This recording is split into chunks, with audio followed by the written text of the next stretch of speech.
Hello, wonderful people out there. I welcome you to Moments with Jesus the Christ. On this platform, you will hear nothing else but Jesus Christ. Yes, it's all about Jesus Christ, because in the preaching of Jesus is the believer in him discovered. Yes, the identity is discovered. And in your identity, you know your ability. And in your ability, you know your capability. So it is so important in preaching Christ. And today, I just want to touch on the subject of the gospel. What is the gospel? The gospel. What is the gospel? Wow. It is the good news. The gospel in English is actually the good news.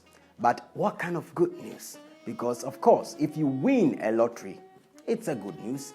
If somebody gives you a gift, a car, a phone, money, whatever, it's a good news. If there is anything, you make it, have something, you achieve something. It's, of course, it sounds good, But what kind of good news is talking about here? The gospel is a proclamation, the announcement of good news. Of good news of what? So, since the Bible is our reference book, and I'm talking about we children of God, because I'm preaching to you from the mind of God, which is what we have here, the Bible. So let the Bible tell us, explain to us what this gospel is about, the content, the details of this gospel. So let's go to the book of Romans, where the Apostle Paul tried to explain something to the people of Rome. All right, so that is Romans chapter 1, verse 15 to 17. As much as is in me, I am ready to preach the gospel.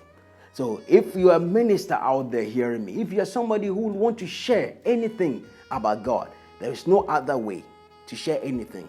You don't share about how to make it in life if you want to share about God, because people can make it in life without God. Because there are people with God, that is what automatically God has given to every man to make it. But then this, you have to be ready to preach the gospel. Yes, the gospel. And what is this gospel? He said that I'm ready to preach the gospel to you who are in Rome also. So the verse 16, for I am not ashamed of the gospel of Christ. Not the gospel of anything, not the gospel of a church, not the gospel of any man, not the gospel, the good news of a president or, somebody powerful, name them, Buddha or any person. No, it's the gospel, the good news of Christ.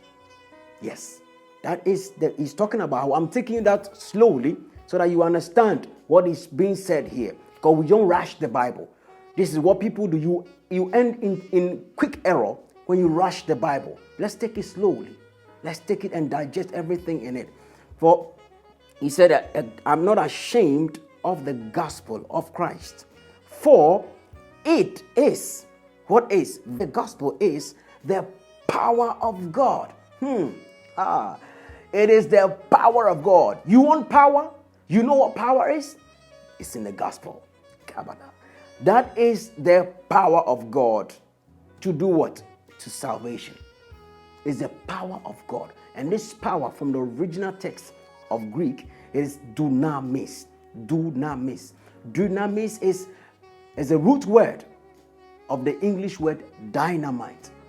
Yes, dynamite. And you know what dynamite can do? I don't know if you go and Google out. If people, some of us here, we don't know what the dynamite is. Just Google out. Dynamite is like, explosive. It's an explosive. So this is an explosive of God. Kabada. The explosive of God. Check it out. To salvation.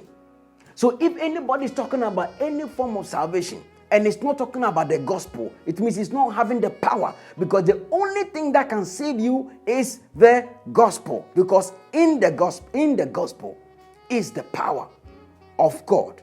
Not the power of Satan, not the power of demon, not the power of a prophet, not the power of any religious leader, but the power of God to salvation.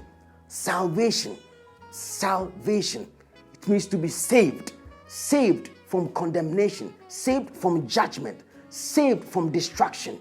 Saved from anything of yourself. To be pleasing to God. Let's go ahead here, because we can stay here forever. But I say, for everyone. Now it's describing for everyone. Kabaya. So it's not like you have to be good, you have to be tall, you have to be rich, you have to be white, you have to be black. I'm telling you, it is not a race. It's not about your societal status. No, it's not only for the elite. Yeah, those who are prominent. No, for everyone. Hear it out. For everyone. So everyone who believes. So it's not automatic here. So because it's for everyone, you can reject it. But you have to believe. Man, believe. What do you have to believe? We'll go on. You believe for the Jew and for also the Greek. He's just talking about people here of all kinds, people from all walks of life. So in the 17, for, he describes it again. For, in it, again. In it is the power. We have already heard it. It is the power. It is the power. And yet he's saying that in it is the righteousness of God revealed.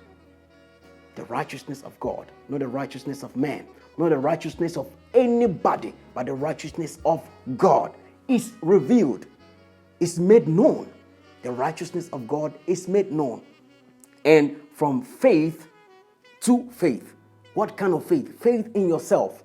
Faith in any man. That somebody is going to do it for you, so you pay the person or you have to serve the person, because there are so many wrong things, bad, evil things going out there where people are preaching, are talking about in the name of God. Give money, and you will be saved, or you get something, or, try and bring this or bring that, do this or do that. It is evil. It is false. That is not what the Bible is talking about here. God is not expecting anything from any man. That is why Christianity is not a religion. It is a relationship with God through one person, Jesus Christ, which is nothing of any man's effort or anything that you have or possess. You can't buy God.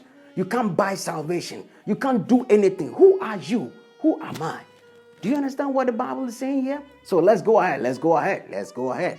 So it is in this is the righteousness of God revealed from faith in yourself, faith in moralism, trying to be right, to faith in God. The righteousness is revealed. This righteousness is of God, and in the faith of God, not faith in man.